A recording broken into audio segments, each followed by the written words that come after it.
ఇదే చూడండి అలా ఎగరేస్తున్నారు ప్రొఫెషనల్స్.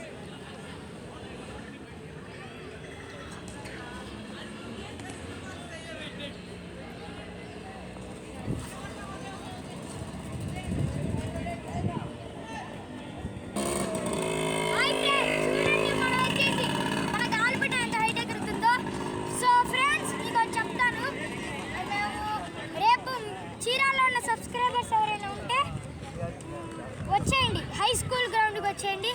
అక్కడున్న చూపిస్తాడు మా ఫోటో కెమెరామ్యాన్. సో చూడండి, మేము వచ్చి కొత్త జిమ్ పెడుతున్నారు కదా, ఆ జిమ్ కాడైతే ఉన్నాం. ఇవాళ ఇక్కడే ఉంటాం, రేపు ఇక్కడే ఉంటాం. సో ఎవరైనా కలవాలనుకుంటే రండి, మాతో పాటు గాలిపటం ఎగరేద్దును. చూడండి ఎంత హైట్ ఎగర అద్దుకోండి మన కింగ్. ఒకసారి ఫ్రెండ్స్ చూడండి మనం ఎలా ఎగరేస్తున్నామో. ఈ దారం తెలిసి గుర్తుపట్టారా? నేను కొన్నాము, గాలిపటం కూడా కొన్నాము. సో ఈ వీడియో కానీ నచ్చినట్లయితే లైక్ చేయండి, షేర్ చేయండి, సబ్స్క్రైబ్ చేసుకోవడం మాత్రం మర్చిపోకండి. ఇక్కడే ఉంటాం సబ్స్క్రైబర్స్.